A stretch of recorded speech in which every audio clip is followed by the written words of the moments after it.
안녕하세요. 저는 김미영이에요. 올해 38. 여러분, 제 이야기 시작하기 전에 혹시 구독과 좋아요 눌러주셨나요? 여러분의 작은 관심 하나하나가 제게는 정말 큰 힘이 되거든요. 자, 이제 시작할게요. 사람들은 저를 보고 말했어요. 미영 씨는 참 착하네요. 며느리가 정말 효자네요. 시부모님 모시는 거 보면 대단해요. 웃기는 소리죠. 저 착해서 그런 거 아니었어요. 그냥 살아남으려고 참았던 거예요. 10년이라는 세월을요. 근데 사람이 너무 오래 참으면 어떻게 되는지 아세요? 썩어요. 마음이 골마 터져요. 그리고 어느 순간 폭발하게 되어 있어요. 저도 그랬거든요. 결혼한 게 2014년 봄이었어요. 남편 박재현을 만난 건 소개팅에서였죠. 첫인상? 괜찮았어요. 키도 크고 말도 부드럽고 직장도 안정적이고. 미영 씨, 저희 부모님이 좀 전통적이세요. 괜찮으시겠어요? 그때 재현 오빠가 조심스럽게 물어보더군요. 전통적? 뭐 어때요? 저도 시부모 모시고 사는 거 당연하다고 생각했거든요. 효도하면서 살면 되지 뭐. 아, 그때의 저 정말 순진했네요. 결혼식 올리고 신혼집 구하려고 했는데 시어머니 한마디로 끝났어요. 우리랑 같이 살아야지.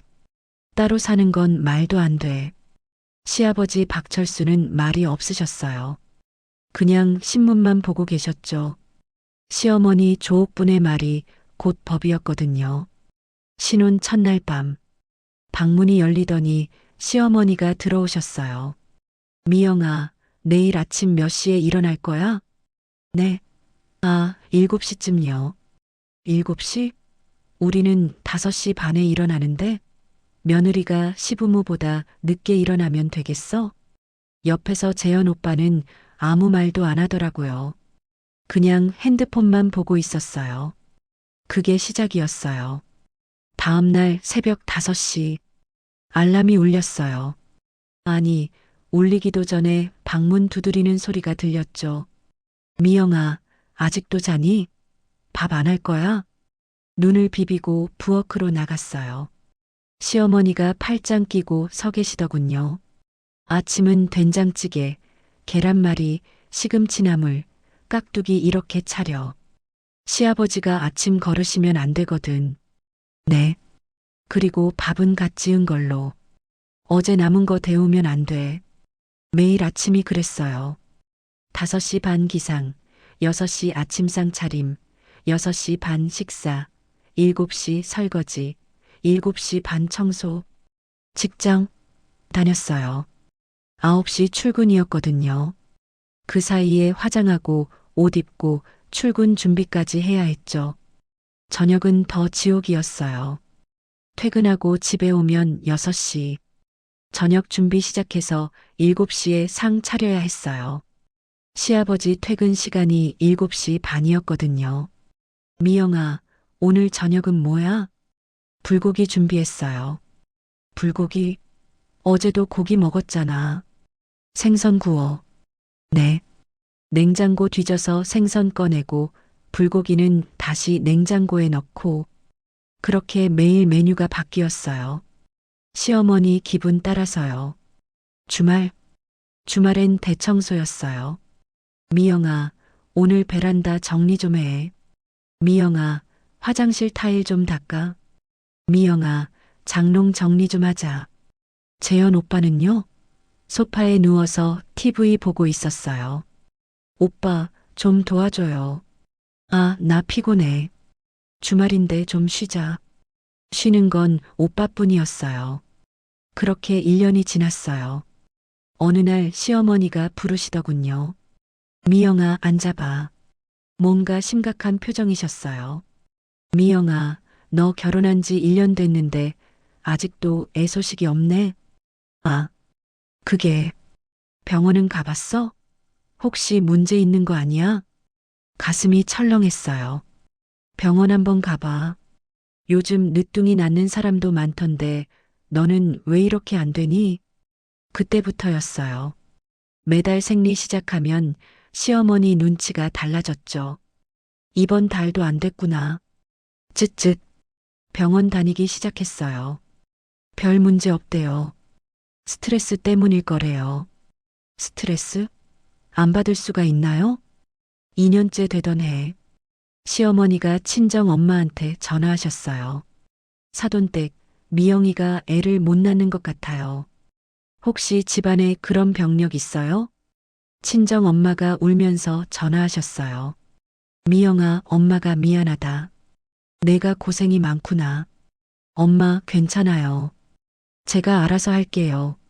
근데 괜찮지 않았어요. 하나도요. 3년째 임신했어요. 기뻤어요.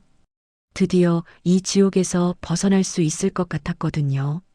아기만 낳으면 시어머니도 좀 나아지실 거라고 생각했어요. 입덧이 심했어요. 아침마다 토했죠. 미영아, 아파도 밥은 해야지. 시아버지 굶기면 어떡해. 죄송해요. 으, 화장실 가서 토하고 다시 부엌 가서 밥 짓고 그렇게 버텼어요. 근데 임신 4개월째 유산했어요. 병원에서 말하더라고요. 과로와 스트레스 때문이래요. 시어머니 반응이 뭔지 아세요? 미영아, 몸 관리를 잘했어야지. 어쩌려고 이래. 위로는 한마디도 없었어요. 그냥 제 탓이었어요. 그날 밤 이불 속에서 소리 죽여 울었습니다. 재현 오빠는 옆에서 코 골며 자고 있었죠. 4년째 다시 임신했어요. 이번엔 조심했어요. 일도 줄이고 몸도 아꼈어요. 미영아, 임신했다고 게을러지면 안 돼. 움직여야 순산한다니까. 또 집안일 시키시더라고요. 이번엔 참았어요. 아기 지키려고요. 그리고 출산했어요. 딸이었어요. 시어머니 표정이 굳어지더군요. 딸이구나. 네. 건강해요. 건강하긴. 아들 낳았어야지. 그날부터 분위기가 싸늘해졌어요. 딸 낳았다고요. 산후조리. 친정 엄마가 와서 해주셨어요. 시어머니는 한 번도 안 들어오셨거든요. 딸이면 뭐해. 대를 이을 수도 없는데. 그 말 들으면서 가슴이 찢어지는 것 같았어요. 아기는 예뻤어요. 정말 천사같이 예뻤죠. 이름은 서연이라고 지었어요. 근데 시어머니는 서연이한테 관심도 없으셨어요. 미영아, 이제 몸 괜찮지? 밥 좀 해. 출산한 지 2주 만에 부엌에 섰어요. 5년째 서연이 키우면서 집안일하면서 직장 다녔어요. 미칠 것 같았어요. 정말로요. 아침 5시 반 기상 서연이 분유 먹이고 아침밥 차리고 설거지하고 서연이 어린이집 데려다 주고 출근하고 퇴근하고 서연이 데려오고 저녁 준비하고 서연이 목욕시키고 재우고 하루가 48시간이어도 모자랐어요. 재현 오빠는요? 나 피곤해. 회식 있어. 매일 늦게 들어왔어요. 서연이 얼굴도 제대로 안 봤죠. 6년째 시어머니가 또 말씀하시더군요. 미영아, 서연이만 키우면 되겠어? 아들 하나 더 낳아야지. 네. 서연이도 외동으로 키우면 외로울 텐데. 동생 낳아줘야지. 아들을 낳으라는 거였어요. 어머니, 저 지금 너무 힘들어요. 힘들긴. 요즘 애들은 애 하나 키우는 것도 힘들다고 하더니. 우리 때는 셋, 넷도 키웠어. 비교? 항상 비교였어요. 7년째. 참다 폭발할 뻔했어요. 어느 날 저녁 시아버지가 술 드시고 오셨어요. 미영아, 안주 좀 해줘. 네. 부엌에서 계란말이 만들고 있는데 시아버지가 소리치시더군요. 아, 빨리 안 나와? 깜짝 놀라서 접시 떨어뜨렸어요. 와장창, 뭐 하는 거야? 집안 살림 다 깨먹게? 시어머니가 달려오셨어요. 어머, 이게 우리 시집 올 때 받은 접시인데. 미영아, 정신이 있어 없어? 죄송해요. 죄송하긴. 조심 좀 하지. 손가락 베었어요. 피가 났죠. 아무도 신경 안 썼어요. 재현 오빠도요. 그날 밤 화장실에서 또 울었습니다. 거울 보니까 제가 아니더라고요. 10년 전 그 밝았던 김미영은 없었어요. 그냥 다 꺼진 눈의 여자만 있었죠. 8년째 시아버지가 쓰러지셨어요. 뇌경색이었어요. 반신마비 왔죠. 병원비 제 월급에서 나갔어요. 재현 오빠는 회사 사정이 안 좋아서라며 조금만 됐어요. 간병 제가 했어요. 미영아, 시아버지 병수발은 며느리가 해야지. 회사 그만뒀어요. 어쩔 수 없었어요. 3개월 동안 병원에서 살았어요. 시어머니는 하루에 한 번 잠깐 오셨다가 가셨죠. 미영아, 힘들지? 그래도 참아. 며느리 돌이니까. 돌이, 그게 뭔지도 모르겠더라고요. 시아버지는 회복하셨어요. 근데 완전히는 못하셨죠. 목발 짚고 다니셨어요. 퇴원하고 집에 왔습니다. 미영아, 이제부터 시아버지 수발 잘해야 한다. 네. 재취업? 못했어요.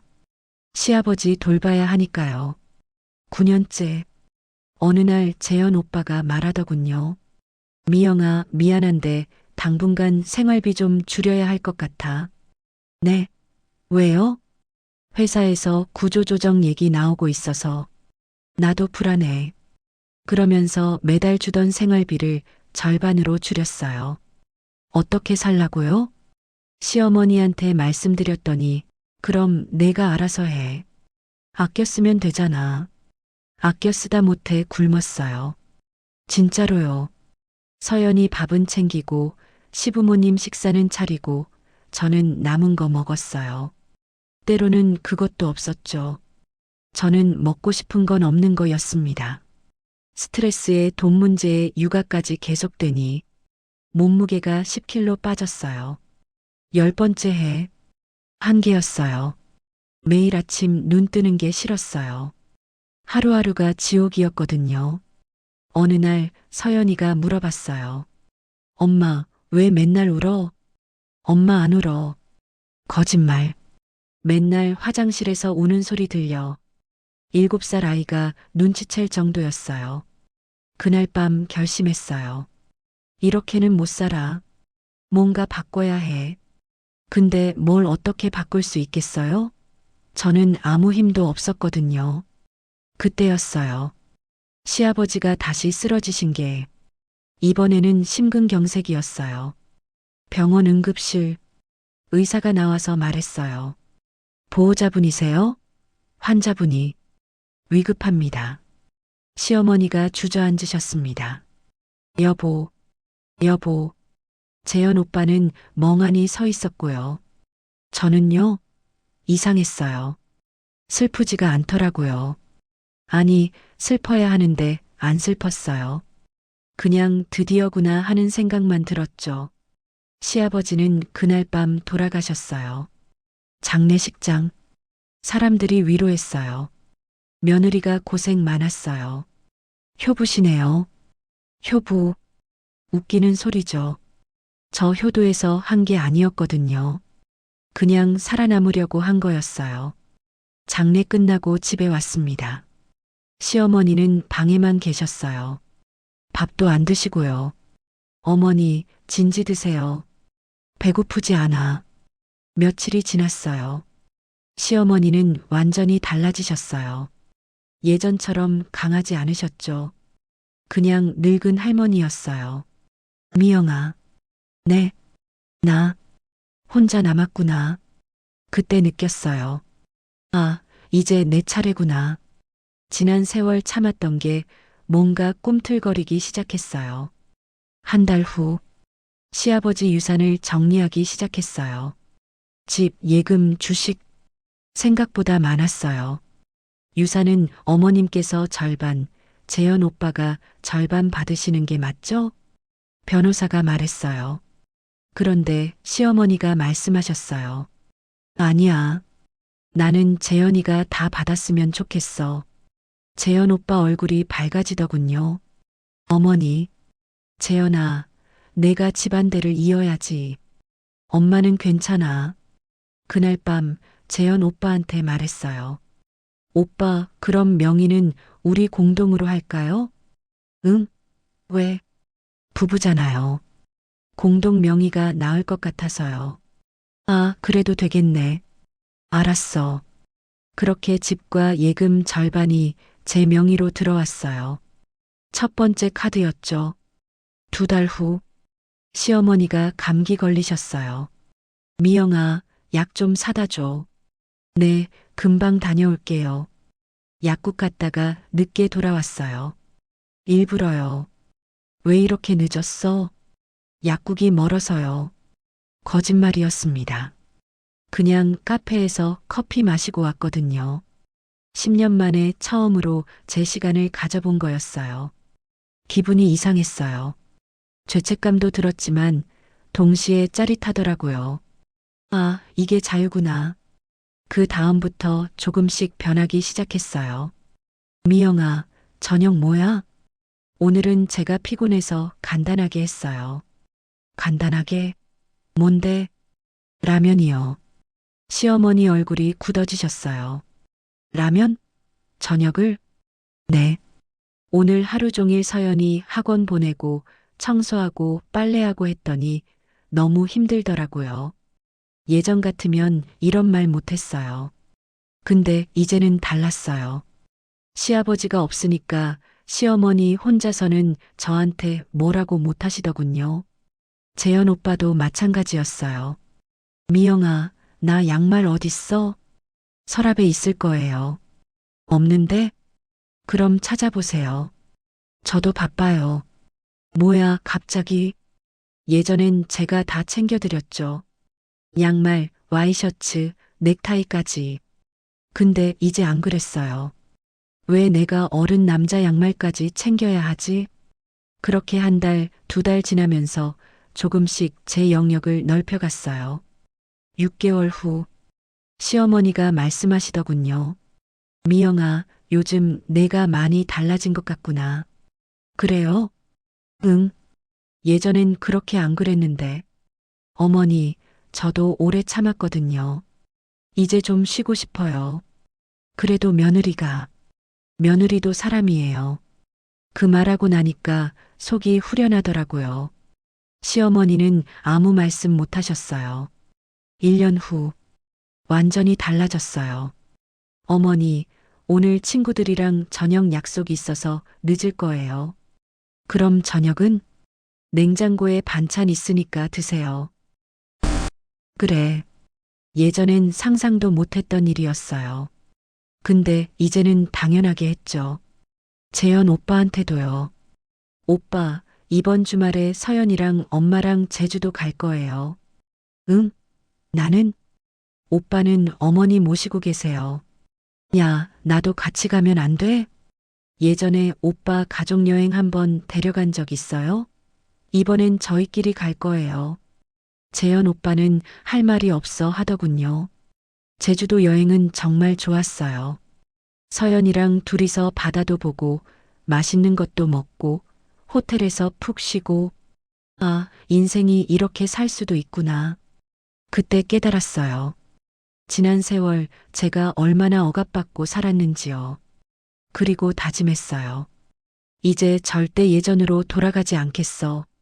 2년 후 시어머니가 많이 약해지셨어요. 건강도 안 좋아지셨고요. 미영아, 나 병원 좀 데려다 줘. 죄송한데 오늘 약속 있어서요. 택시 타고 가세요. 택시? 혼자? 재현 오빠한테 부탁해 보세요. 냉정했죠. 알아요. 근데 예전에 제가 유산하고 혼자 병원에 있을 때 아무도 안 왔었거든요. 그때 생각하면 지금 이 정도는 약한 거예요. 어느 날 시어머니가 우시더군요. 미영아, 나한테 왜 이러니? 왜긴요. 어머니가 저한테 하신 것처럼 하는 거예요. 내가 뭘 잊으셨나 봐요, 어머니. 제가 어떻게 살았는지. 시어머니는 아무 말씀 못 하셨어요. 3년 후 완전히 주객이 전도됐어요. 이제 시어머니가 제 눈치를 보셨어요. 미영아, 저녁은 알아서 하세요. 저 피곤해요. 그래. 재현 오빠도 마찬가지였어요. 미영아, 우리 이번 주말에. 저 바빠요. 알았어. 제가 모든 걸 쥐고 있었거든요. 진명의 절반, 예금 관리, 생활비 통제. 재현 오빠 월급도 제 통장으로 들어오게 했어요. 오빠 앞으로 월급 제 통장으로 받을게요. 왜? 생활비 관리하려고요. 오빠는 용돈만 쓰세요.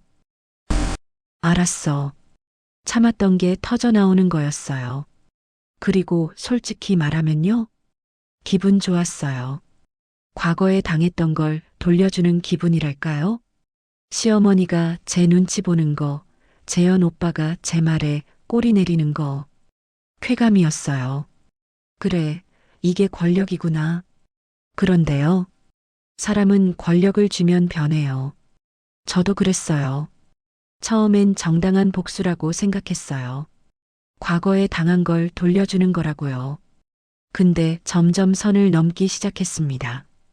어느 날 시어머니가 TV 보고 계셨어요. 어머니, TV 소리 좀 줄여주세요. 시끄러워요. 미안해. 예전에 제가 TV 볼 때 시어머니가 하셨던 말이었어요. 그런데 그 말을 하면서도 가슴이 아프지 않더라고요. 오히려 통쾌했어요. 이게 그때 제 기분이었어요, 어머니. 또 어느 날, 시어머니가 감기 걸리셨어요. 미영아, 내가 좀 아픈데. 네, 그러시구나. 병원 좀. 오늘 바빠요. 내일 가세요. 시어머니는 혼자 방에서 끙끙거리셨어요. 예전에 저처럼요. 그리고 저는 거실에서 커피 마시며 드라마 봤어요. 죄책감 없었어요. 제가 유산하고 아플 때도 이러셨잖아요. 4년이 지났어요. 이제 완전히 달라졌습니다. 제가요. 아침에 일어나는 시간 7시. 누가 뭐래요? 시어머니도 재현 오빠도 아무 말 못해요. 식사? 제가 먹고 싶은 것만 만들어요. 어머니, 오늘 저녁은 파스타예요. 파스타? 나는 한식이 좋은데. 싫으면 드시지 마세요. 그렇게 매일 제 마음대로 했어요. 남편한테도요. 오빠, 이번 달 용돈 줄일게요. 왜? 내가 뭐 좀 산 게 있어요. 알았어. 완전히 주객 전도였죠. 그런데 이상한 건요. 행복하지 않았어요. 복수한다고 통쾌하긴 한데 뭔가 공허했어요. 서연이가 말하더군요. 엄마, 요즘 너무 무서워. 엄마가 왜? 할머니한테 왜 그래? 예전 엄마는 안 그랬는데.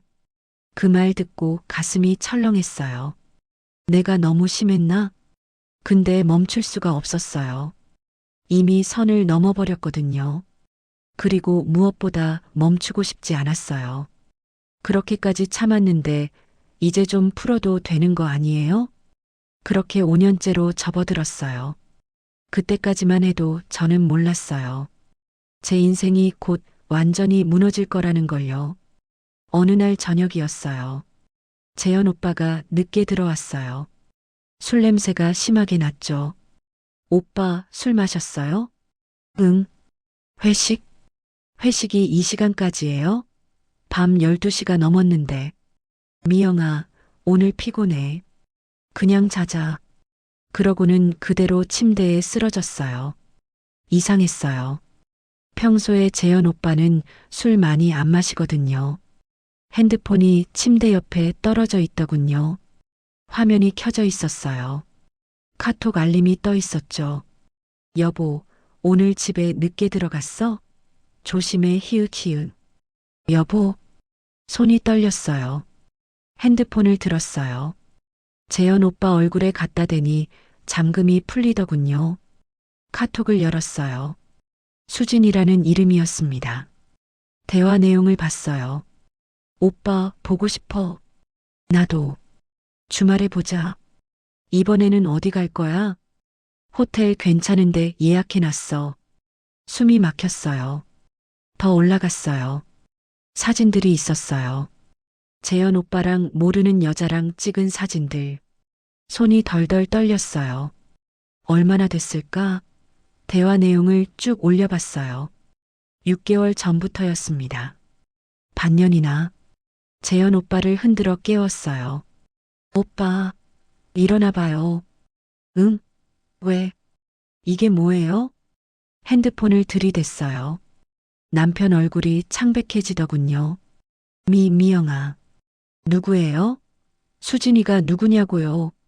그게 대답 못해요? 남편은 머뭇거리더니 말했어요. 회사 후배야. 회사 후배하고 호텔 가요? 미영아, 그게 몇 살이에요? 그 여자 28, 10살이나 어렸어요. 허탈해서 웃음이 나오더군요. 오빠, 나한테 왜 이래요? 미영아, 내가 뭘 잘못했어요? 오빠 부모님 모시고 집안일하고 애 키우고 그렇게 살았는데 이게 뭐예요? 미영아, 너도 변했잖아. 뭐라고요? 예전에 너는 이렇지 않았어. 요즘 너 정말 무섭더라. 믿을 수가 없었어요. 그래서 바람 폈어요? 내가 변했다고? 미영아, 우리 어머니한테 너 너무 심하게 대했어.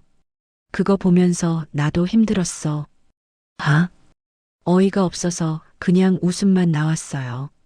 오빠 어머니는 예전에 저한테 뭐라고 했는데요? 그때는 뭐라고 안 하셨잖아요? 그건 오빠는 과거에 저 힘들 때 뭐 했어요? 소파에 누워서 TV만 봤잖아요. 미영아, 목소리 좀 낮춰. 어머니께, 어머니, 어머니, 항상 어머니였어요. 이혼해요. 뭐, 이혼하자고요. 저 이렇게는 못 살아요. 남편은 당황하더군요. 미영아, 진정해. 우리 얘기하자. 할 얘기 없어요. 이혼 서류 내일 준비할게요. 미영아. 다음 날 아침, 변호사 사무실을 찾아갔어요. 이혼 소송 준비하고 싶어요. 사유가 어떻게 되세요? 남편 외도요. 증거도 다 있었어요. 재현 오빠 핸드폰 대화 내용 캡처해 놨거든요. 재산 분할은 어떻게 하실 건가요? 최대한 많이 받고 싶어요. 전 10년 동안 가사노동했고 시부모 모셨어요.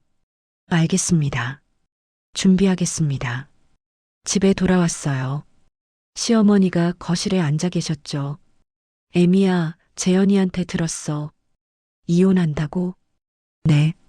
애미야, 그래도 애 생각은 해야지. 애 생각해서 이혼하는 거예요. 이런 아빠 밑에서 못 키워요. 미영아, 어머니, 저도 오래 참았다는 거 아시잖아요? 그래도 이혼은. 어머니도 이제 양로원 알아보세요. 저랑 더 이상 못 살아요. 시어머니 얼굴이 하얗게 질렸어요. 양로원? 애미야, 나를 양로원에 보내려고? 네. 저 더 이상 어머니 모실 수 없어요. 그날 시어머니는 방에서 우셨어요. 죄책감 들었어요. 조금은요. 근데 멈출 수 없었어요. 이미 너무 멀리 와버렸거든요. 한 달 후, 남편 쪽에서 연락이 왔어요. 재산 분할 합의하고 싶대요. 얼마요? 진명의 절반 포기하면 위자료 5천만 원 주겠대요. 안 돼요. 집은 제가 가져갈 거예요. 그럼 소송 가야 해요. 가요. 소송이 시작됐습니다. 재현 오빠 측 변호사가 공격해 왔어요. 김미영 씨가 최근 몇 년간 시어머니를 학대했습니다. 뭐라고요? 증인이 있습니다. 시어머니 조옥분 씨께서 증언하시겠습니다. 시어머니가 증인석에 섰어요. 며느리가 저를 학대했습니다. 가슴이 무너졌어요. 어떤 식으로요? 밥도 안 챙겨주고 병원도 안 데려다주고 욕설도 했습니다. 거짓말이에요. 판사가 제지했어요. 조용히 하세요. 시어머니는 계속 말했어요. 며느리가 변했어요. 시아버지 돌아가시고 나서 완전히 다른 사람이 됐습니다. 남편 변호사가 말했어요. 이러한 학대 행위로 인해 의뢰인이 정신적 고통을 받았고 이것이 외도의 간접적 원인이 됐습니다. 말도 안 돼요. 저는 과거에 김미영 씨 예전 이야기는 지금 재판과 무관합니다. 최근 몇 년간의 행위가 문제입니다. 입을 다물 수밖에 없었어요. 제가 한 짓들이 부메랑이 되어 돌아온 거예요. 2달 후 판결 나왔어요. 재산은 반반 분할, 위자료 없음. 네. 김미영 씨의 시어머니 학대 정황이 인정되므로 위자료 청구는 기각합니다. 머리를 망치로 맞은 것 같았어요. 집은 팔아야 했습니다. 반반 나눠야 하니까요. 근데 여기서 끝이 아니었어요. 재현 오빠가 말하더군요. 미영아, 서연이 양육권 내가 가질래. 미쳤어요? 너 요즘 정신 상태 이상하잖아. 서연이한테도 안 좋을 것 같아. 안 돼요. 서연이는 제가 키워요. 그럼 소송 또 가야겠네. 또 소송이었어요. 이번엔 양육권 다툼이었죠. 재현 오빠 측에서 또 증거를 내놨어요. 서연이가 학교 상담 선생님한테 한 말이었어요. 엄마가 요즘 너무 무서워요. 할머니한테 심하게 대해요. 그 기록이 증거로 제출됐습니다. 김미영 씨가 정서적으로 불안정하여 양육에 부적합합니다. 결국 양육권도 졌어요. 서연이는 아빠가 키우기로 했습니다. 서연이가 떠나는 날, 엄마, 서연아, 미안해. 엄마가 미안해. 엄마, 나 엄마랑 살고 싶어. 말할 수가 없었어요. 제 잘못이었거든요. 모든 게 무너졌습니다. 집도 잃고 딸도 잃고 남은 건 반으로 쪼개진 재산뿐이었어요. 그것도 얼마 안 됐어요. 변호사 비용 내고 나니까요. 친정에 돌아갔죠. 엄마가 울면서 말씀하셨어요. 미영아, 내가 왜 이렇게 됐니? 엄마, 제가 잘못했어요. 내가 복수한다고 그랬다며? 시어머니한테? 네. 복수가 뭐가 되니? 결국 내가 다 잃었잖아. 맞는 말이었어요. 복수한다고 참았던 거 풀어준다고 했던 게 결국 제 인생을 망친 거였어요. 지금 저는 원룸에서 혼자 살고 있습니다. 서연이는 한 달에 한 번 만나요. 재현 오빠가 허락할 때만요. 친구들은 다 떠났어요. 너 요즘 왜 그래? 하면서요. 직장도 다시 구했는데 예전만큼 좋은 곳은 아니에요. 밤이면 생각합니다. 내가 뭘 잘못한 걸까? 시어머니한테 복수한 게 잘못이었을까요? 아니면 그 방법이 잘못이었을까요? 지금도 잘 모르겠어요. 다만 확실한 건요.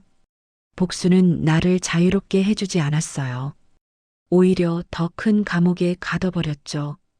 10년을 참았던 게 터져서 몇 년 동안 복수했어요.